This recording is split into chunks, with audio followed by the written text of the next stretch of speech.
everyone, welcome to Ilan Institutions. നമ്മൾ ഇന്ന് discuss ചെയ്യാൻ വേണ്ടി പോകുന്നത് ബാങ്ക് റീകൺസിലിയേഷൻ സ്റ്റേറ്റ്മെൻറ്റിനകത്തുള്ള കോസസ് ഓഫ് ഡിഫറൻസ് ആണ്. നമുക്കറിയാം BRS എന്തായാലും നമ്മൾ എക്സാമിനേഷന് ചോദിക്കുന്ന ഒരു ചോദ്യമാണ്.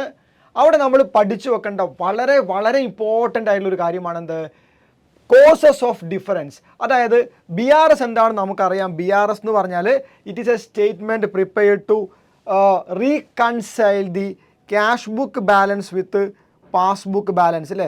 ക്യാഷ് ബുക്ക് ബാലൻസും പാസ്ബുക്ക് ബാലൻസും തമ്മിൽ റീകൺസൈൽ ചെയ്യാൻ വേണ്ടിയിട്ട് നമ്മൾ പ്രിപ്പയർ ചെയ്യുന്ന സ്റ്റേറ്റ്മെൻ്റ് ആണെന്ത്, BRS ബാങ്ക് റീകൺസിലേഷൻ സ്റ്റേറ്റ്മെൻറ്റ്. ഈ ഡിഫറൻസിന് കാരണം എന്താണ്? നമ്മളൊരു ഡേറ്റ് എടുത്തു, ആ ഡേറ്റിന് ക്യാഷ് ബുക്ക് എന്തുകൊണ്ട് മുകളിലിരിക്കുന്നു, പാസ്ബുക്ക് എന്തുകൊണ്ട് താഴെ പോയി, അല്ലെങ്കിൽ പാസ്ബുക്ക് മുകളിലാണ് അല്ലെങ്കിൽ ക്യാഷ് ബുക്ക് താഴെയാണ്. ഈ ഡിഫറൻസിൻ്റെ കാരണങ്ങൾ എന്തൊക്കെയാണ്, അതാണ് നമ്മൾ ഇന്നത്തെ വീഡിയോ ഡിസ്കസ് ചെയ്യാൻ വേണ്ടി പോകുന്നത്. നമുക്ക് നേരെ എന്ത് ചെയ്യാം, കോസസിനകത്തേക്ക് പോവാം. സോ കോസസ് എന്ന് പറഞ്ഞാൽ നമുക്കിവിടെ ടൈമിംഗ് ഡിഫറൻസ് എന്ന് വിളിക്കാം. അതായത് BRSനകത്ത് ഈ ഡിഫറൻസ് BRS ചെയ്യേണ്ടി വരുന്നത് എന്തുകൊണ്ടാണ്? ഈ ഡിഫറൻസ് ഉള്ളത് കൊണ്ടാണ്. ക്യാഷ് ബുക്ക് ആക്ച്വലി ആരാണ് മെയിൻറ്റെയിൻ ചെയ്യുന്നത്? നമ്മളാണ്, ട്രേഡറാണ് മെയിൻറ്റെയിൻ ചെയ്യുന്നത് അല്ലേ. കസ്റ്റമറാണ് ക്യാഷ് ബുക്ക് മെയിൻറ്റെയിൻ ചെയ്യുന്നത്. എന്നാൽ പാസ്ബുക്ക് മെയിൻറ്റെയിൻ ചെയ്യുന്ന ആരാണ്? പാസ്ബുക്ക് മെയിൻറ്റെയിൻ ചെയ്യുന്നത് ബാങ്കാണ്. സോ ബാങ്കിലെ ട്രാൻസാക്ഷൻസ് പലതും നമ്മളറിയില്ല. നമ്മളിവിടെ എഴുതി വെക്കുന്ന പല ട്രാൻസാക്ഷൻസും ബാങ്കിലും എന്ത് ചെയ്യില്ല, ആ ഇൻഫോർമേഷൻ എത്തില്ല. ഇതുകൊണ്ടാണ് ഈ ഡിഫറൻസ് വരുന്നത്. അപ്പോൾ ഈ ടൈമിംഗ് ഡിഫറൻസുകൾ നമുക്ക് ആദ്യം ഡിസ്കസ് ചെയ്യാം. ഡിഫറൻസ് അല്ലെങ്കിൽ causes of difference. Number 1, cheque issued but not presented for payment. നോക്ക് എന്താണ് പറഞ്ഞിട്ടുള്ളത്.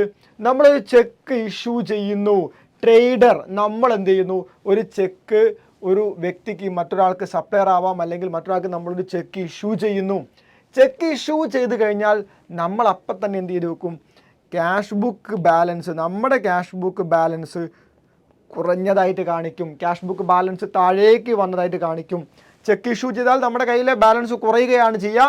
നമ്മൾ ക്യാഷ് ബുക്കിനകത്ത് പൈസ കുറഞ്ഞിട്ടുണ്ട്, ബാലൻസ് കുറഞ്ഞിട്ടുണ്ട്, ബാങ്കിലെ ബാലൻസ് കുറഞ്ഞിട്ടുണ്ട് എന്ന് എഴുതി വെക്കും. എന്നാൽ ഈ ഒരു ചെക്കുമായിട്ട് നമ്മുടെ ചെക്ക് കിട്ടിയിട്ടുള്ള ആൾ എന്ത് ചെയ്യണം, ബാങ്കിൽ പോകണം. ബാങ്കിൽ പോയി അത് പ്രസൻറ്റ് ചെയ്ത് അവിടെ നിന്ന് ക്യാഷ് വാങ്ങണം. സോ അദ്ദേഹം ബാങ്കിൽ ഈ ചെക്ക് കൊടുത്തിട്ടില്ല എങ്കിൽ പാസ്ബുക്കിനെ ഇത് ബാധിക്കില്ല. പാസ്ബുക്കിൽ ദർ ഈസ് നോ ചേഞ്ച്. പാസ്ബുക്കിൽ കുറയണമെങ്കിൽ ഈ ചെക്ക് കിട്ടിയ ആൾ ചെക്കുമായിട്ട് ബാങ്കിൽ പോകണം. ഇതാണ് ഒന്നാമത്തെ ഈ ഡിഫറൻസിന് കാരണം. That is cheque issued but not presented for payment. ആ വ്യക്തി ചെക്ക് ബാങ്കിൽ പ്രസൻറ്റ് ചെയ്തിട്ടില്ല. എന്താണ് ഇമ്പാക്റ്റ് എന്ന് മാത്രം നിങ്ങൾ പഠിച്ചു വെക്കുക. ക്യാഷ് ബുക്ക് ബാലൻസ് താഴെ പോകുന്നു, ക്യാഷ് ബുക്ക് ബാലൻസ് താഴെ പോകുന്നു, passbook there is no change. ഇതാണ് നമ്മൾ പഠിച്ചു വെക്കേണ്ടത്. Cheque issued not presented for payment കണ്ട അപ്പം തന്നെ നമുക്ക് മൈൻഡിൽ ഓർമ്മ വരണം, ക്യാഷ് ബുക്ക് താഴെ പോയിട്ടുണ്ട്, ക്യാഷ് ബുക്ക് ബാലൻസ് താഴെയാണുള്ളത് എന്ന് ഓർത്ത് വെക്കുക. രണ്ടാമത്തെ കോസസ്, ചെക്ക് പെയ്ഡ് ഇൻ. നമ്മൾ ബാങ്കിൽ ഒരു ചെക്ക് നിക്ഷേപിച്ചു, but not collected and credited by the bank. Bank എന്ത് ചെയ്തിട്ടില്ല, ഈ ചെക്കിൻ്റെ പണം കളക്ട് ചെയ്ത് നമ്മളെ അക്കൗണ്ടിലേക്ക് ഇട്ടിട്ടില്ല. നമ്മൾ ബാങ്കിൽ ഒരു ചെക്ക് കൊടുത്തു കഴിഞ്ഞാൽ ആ ചെക്ക് ബാങ്ക് പരിശോധിച്ചിട്ട് അതിൻ്റെ അകത്ത് മീൻസ് ആ തന്ന ആളുടെ അക്കൗണ്ടിൽ പൈസ ഉണ്ടോ നോക്കിയിട്ട് ആ ഫണ്ടാണ് നമ്മളെ അക്കൗണ്ടിലേക്ക് മാറ്റുന്നത്. ഇവിടെ അത് സംഭവിച്ചിട്ടില്ല. നോക്കൂ, ചെക്ക് പേ ചെയ്താൽ നമ്മൾ എന്ത് എഴുതി വെക്കടാ, നമ്മൾ നേരെ വന്നിട്ട് ക്യാഷ് ബുക്കിലെ ബാലൻസ് കൂടിയതായിട്ട് എഴുതി വെക്കും. ചെക്ക് ഇട്ടിട്ടുണ്ടല്ലോ, 10,000 ചെക്കാണെങ്കിൽ 10,000 ചെക്ക് നമ്മൾ അവിടെ ഇട്ടിട്ടുണ്ടല്ലോ, അപ്പോൾ നമ്മൾ എന്ത് എഴുതി വെക്കും, ആ 10,000 രൂപ ബാങ്കിൽ കൂടിയിട്ടുണ്ടെന്ന് പറഞ്ഞിട്ട് നമ്മുടെ ക്യാഷ് ബുക്കിൽ എഴുതി വെക്കും. എന്നാൽ ബാങ്ക് ഈ ചെക്ക് എന്ത് ചെയ്തിട്ടില്ല, ക്ലിയർ ചെയ്തിട്ടില്ല. There is no change in passbook. Bank ആ ചെക്ക് ക്ലിയർ ചെയ്തിട്ട് ആ ഫണ്ട് നമ്മളെ അക്കൗണ്ടിലേക്ക് വന്നിട്ടില്ല. So there is no change in passbook. എന്താണ് ഇമ്പാക്റ്റ് എന്ന് പറഞ്ഞാൽ, ക്യാഷ് ബുക്ക് ബാലൻസ് കൂടിയിട്ടുണ്ടാവും, ക്യാഷ് ബുക്ക് മുകളിൽ പോയി നിൽക്കുന്നുണ്ടാവും. ക്യാഷ് ബുക്ക് മുകളിലുണ്ട്, passbook there is no change, passbook താഴെ ഉണ്ടാവുക. ഇതാണ് ഏതിൻ്റെ ഇമ്പാക്റ്റ്, ഏത് കോഴ്സിൻ്റെ impact. Cheque paid in to bank but not cleared and credited by bank. അപ്പോൾ തന്നെ നിങ്ങൾ ഓർത്ത് വെച്ചോളണം, ക്യാഷ് ബുക്ക് മുകളിലാണ്, ക്യാഷ് ബുക്ക് മുകളിൽ പോയിട്ടുണ്ടാവും എന്ന് ഓർത്ത് വെക്കുക. ഓക്കെ, മൂന്നാമത്തെ പോയിന്റ് നോക്കടാ. Interest credited but not entered in the cash book. പലിശ ക്രെഡിറ്റ് ആയിട്ടുണ്ട്. പലിശ എവിടെയാണ് ക്രെഡിറ്റ് ആവുക, നമ്മുടെ പാസ്ബുക്കിൽ, നമ്മുടെ ബാങ്കിലാണല്ലേ. ബാങ്ക് ബാലൻസ് കൂടിയിട്ടുണ്ട്. സോ പാസ്ബുക്കിനകത്ത് പലിശ ക്രെഡിറ്റ് ആയ കാര്യം റെക്കോർഡ് ചെയ്യപ്പെടുന്നു. പലിശ ക്രെഡിറ്റ് ആവുക എന്ന് പറഞ്ഞാൽ നമുക്ക് പലിശ വന്നു എന്നാണ് അർത്ഥം കേട്ടോ. ബാങ്കിലേക്ക് പലിശ വന്നിട്ടുണ്ട്.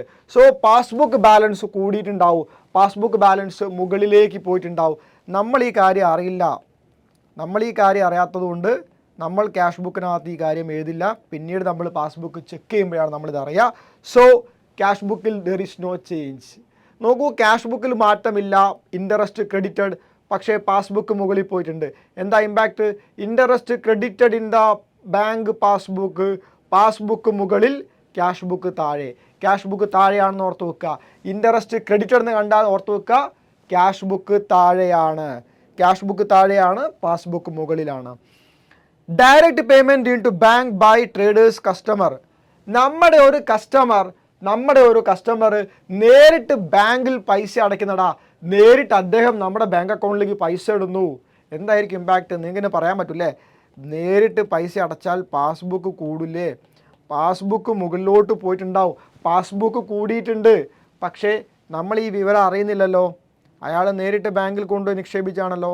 നമ്മൾ അറിയാത്തത് കൊണ്ട് ക്യാഷ് ബുക്കിനകത്ത് there is no change. Cash ബുക്കിൽ മാറ്റമൊന്നും വന്നിട്ടില്ല. ക്യാഷ് ബുക്ക് അവിടെ നിൽക്കും, ക്യാഷ് ബുക്ക് സ്റ്റേ ചെയ്യും, ബാലൻസ് അവിടെ തന്നെ ഉണ്ടാവും. എന്നാൽ പാസ്ബുക്ക് കൂടിയിട്ടുണ്ടാവും. അയാൾ നേരിട്ട് ബാങ്കിലാണ് പൈസ ഇട്ടിട്ടുള്ളത്. സോ പാസ്ബുക്ക് ബാലൻസ് മുകളിലേക്ക് പോയിട്ടുണ്ടാവും. സോ നമ്മൾ എന്താ അതിൻ്റെ ഇമ്പാക്റ്റ് ആയിട്ട് മനസ്സിലാക്കേണ്ടത്? ക്യാഷ് ബുക്ക് താഴെ, പാസ്ബുക്ക് മുകളിൽ പോയിട്ടുണ്ട് എന്ന് മനസ്സിലാക്കി വെക്കണം.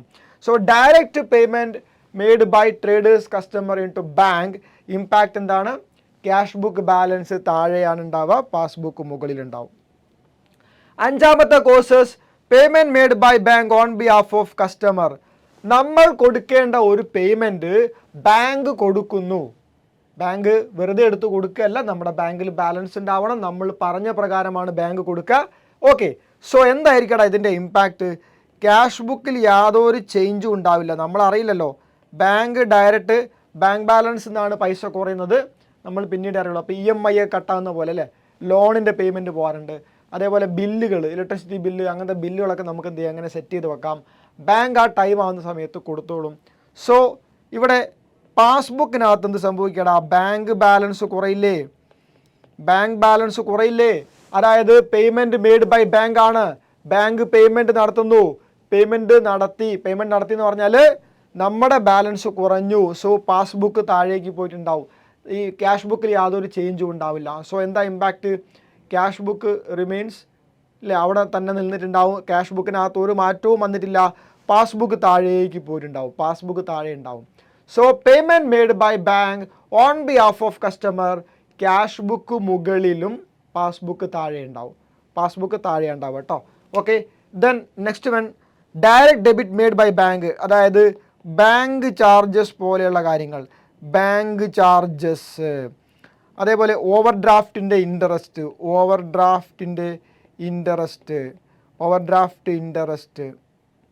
ഇത്തരം കാര്യങ്ങളാണ് ബാങ്ക് നേരിട്ട് നമ്മുടെ അക്കൗണ്ടിൽ നിന്ന് പിടിക്കുന്നത്. ബാങ്ക് ചാർജ് നമുക്കറിയാം അല്ലേ, നമുക്ക് പല സർവീസും ബാങ്ക് തരുന്നുണ്ട്. ഇതിനൊക്കെ അവർ ചാർജ് ഈടാക്കും.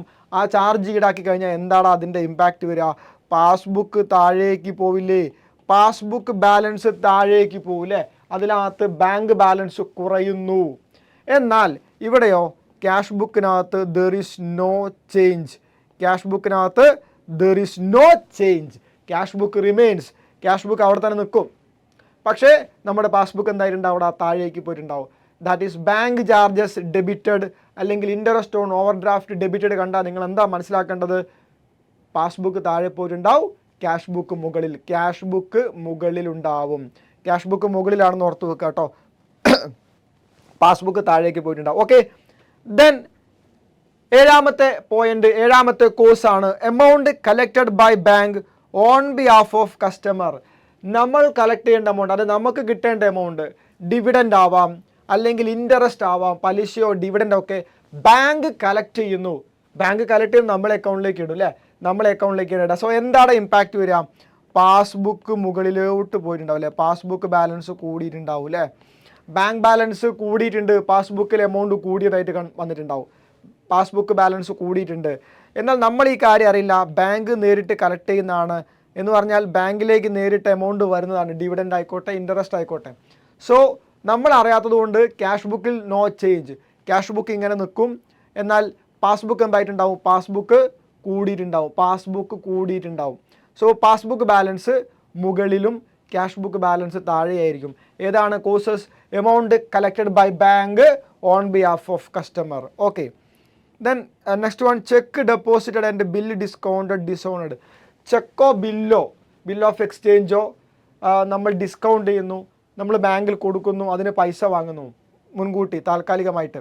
സോ എങ്ങനെ പൈസ വാങ്ങുന്നു? ആ ചെക്ക് ഡിസോണർ ആവുന്നു. ഡിസോണർ ആവുക എന്ന് പറഞ്ഞാൽ നമ്മൾ ഈ വണ്ടി ചെക്ക് കേട്ടില്ലേ, ചെക്ക് മടങ്ങുക എന്നൊക്കെ പറയാറുണ്ട് അല്ലേ. അവിടെ ആക്ച്വലി അതൊരു ആ ചെക്കിന് പോലും നമുക്ക് പണം ലഭിക്കുന്നില്ല, പണം കിട്ടില്ല. ചെക്ക് തന്നാൾ നമ്മളെ പറ്റിച്ചു. ബില്ലിൻ്റെ കേസിലും ആ ഡ്യൂ ഡേറ്റിന് അയാൾ പൈസ കൊടുക്കുന്നില്ല. ഇവിടെ എന്താ സംഭവിക്കുക? പാസ്ബുക്കിനകത്ത് അത്രയും എമൗണ്ട് നമുക്ക് നേരത്തെ ബാങ്ക് അനുവദിച്ച അത്രയും എമൗണ്ട് തിരിച്ചങ്ങോട്ട് കുറയ്ക്കും, ഡെബിറ്റ് ചെയ്യും, അവരങ്ങ് കുറയ്ക്കും. സോ പാസ്ബുക്ക് ബാലൻസ് താഴെ പോവും. ഡിസോണഡ്, അതായത് ചെക്ക് ഡിസോണഡോ അല്ലെങ്കിൽ ബിൽ ഓഫ് എക്സ്ചേഞ്ച്, ബില്ല് ഡിസോണഡോ കണ്ടാൽ നിങ്ങൾ ഓർത്ത് വെച്ചോളാം, പാസ്ബുക്ക് താഴെ പോവും. നമ്മൾ ഈ വിവരം അറിയാത്തത് കൊണ്ട് ക്യാഷ് ബുക്ക് അങ്ങനെ തന്നെ നിൽക്കുന്നു അല്ലേ. ക്യാഷ് ബുക്കിനകത്ത് there is no change, cash ബുക്കിനകത്ത് ചേഞ്ച് ഉണ്ടാവില്ല. സോ ഇമ്പാക്റ്റ് എന്താണ്? ക്യാഷ് ബുക്ക് മുകളിലും പാസ്ബുക്ക് താഴെ നിൽക്കും. ഓക്കെ, പാസ്ബുക്ക് താഴെ നിൽക്കും. ഓക്കെ, ഇത്രയുമാണ് കോസസ് ഓഫ് ഡിഫറൻസ് എന്ന് പറയുന്നത്. ഇത് കൂടാതെ ഒരു കോഴ്സും കൂടെ ഉണ്ട്, ദാറ്റ് ഈസ് ക്ലറിക്കൽ മിസ്റ്റേക്കുകൾ. ഇതൊക്കെ ടൈമിംഗ് ഡിഫറൻസുകളാണ്. ക്ലറിക്കൽ മിസ്റ്റേക്സും കൂടെ വരുന്നുണ്ട്. ക്ലറിക്കൽ മിസ്റ്റേക്ക് എന്ന് പറഞ്ഞാൽ നമ്മുടെ അക്കൗണ്ടൻ്റ് അടുത്ത് പല കാര്യങ്ങൾ ക്യാഷ് ബുക്കിലേക്ക് എഴുതാൻ വിട്ടുപോവാം, അല്ലെങ്കിൽ എമൗണ്ട് ചെയ്യുന്നത് മാറിപ്പോവാം. അപ്പുറത്ത് ബാങ്കിലും സംഭവിക്കാൻ സാധ്യതയുണ്ട്, വളരെ കുറവാണ്, സാധ്യത കുറവാണെങ്കിലും അവിടെയും എന്ത് ചെയ്യാം, മിസ്റ്റേക്കുകൾ സംഭവിക്കാം. നമ്മൾ എന്താ മനസ്സിലാക്കേണ്ടത്? ഒരു മിസ്റ്റേക്ക് സംഭവിച്ചതിൻ്റെ ഭാഗമായിട്ട് ക്യാഷ് ബുക്ക് ബാലൻസ് എവിടെ ഇരിക്കുന്നു, മുകളിലാണോ താഴെയാണോ എന്ന് ഐഡൻറ്റിഫൈ ചെയ്താൽ മാത്രം മതി. ഓക്കെ, എങ്കിൽ നമുക്ക് എളുപ്പത്തിൽ BRS പ്രിപ്പയർ ചെയ്യാൻ വേണ്ടി പറ്റും. അപ്പോൾ മക്കളെ, നിങ്ങൾ കോഴ്സ് പഠിക്കുന്ന സമയത്ത് അത് വായിച്ച് നോക്കുക, അതിൻ്റെ മീനിങ് മനസ്സിലാക്കുക, എന്നിട്ട് ഏത് ബാലൻസ് ആണ് മുകളിലെന്ന് ഓർത്ത് വെക്കുക. നിങ്ങൾക്ക് വേണമെങ്കിൽ ക്യാഷ് ബുക്കിനെ മാത്രം ബേസ് ചെയ്തുകൊണ്ട് പഠിക്കാം. ക്യാഷ് ബുക്ക് മുകളിലാണോ താഴെയാണോ എന്ന് പഠിച്ചാൽ മതി. ക്യാഷ് ബുക്ക് ബാലൻസ് മുകളിലാണോ താഴെയാണോ എന്ന് പഠിച്ചാൽ മതി. കാരണം നമ്മുടെ മെജോറിറ്റി BRSൻ്റെ ക്വസ്റ്റ്യൻസും ക്യാഷ് ബുക്ക് ബേസ് ചെയ്തിട്ടാണ്, ക്യാഷ് ബുക്ക് ബാലൻസ് ബേസ് ചെയ്തിട്ടാണ് നമുക്ക് ചെയ്യാനുണ്ടാവുക. സോ ക്യാഷ് ബുക്ക് ബാലൻസ് മുകളിലാണോ താഴെയാണോ എന്ന് നോക്കിയാൽ മതി. ഓരോ കോഴ്സസിനകത്തും നമുക്ക് മറ്റൊരു ടോപ്പിക്കുമായിട്ട് അടുത്ത വീഡിയോ കാണാം. ഓക്കെ.